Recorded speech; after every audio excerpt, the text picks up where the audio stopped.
Daddy ఈరోజు Sunday కానీ నాకు తలకాయ కూర తినబోదు తీసుకురావాలి.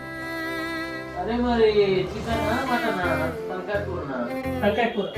సరే మరి ఈరోజు సండే కదా వాడు తలకాయ కూర తినాలని సరే తీసుకురాబో తలకాయ కూర. పద్మ తలకాయ కూర తెచ్చి ముందు పెట్టు వాళ్ళకు.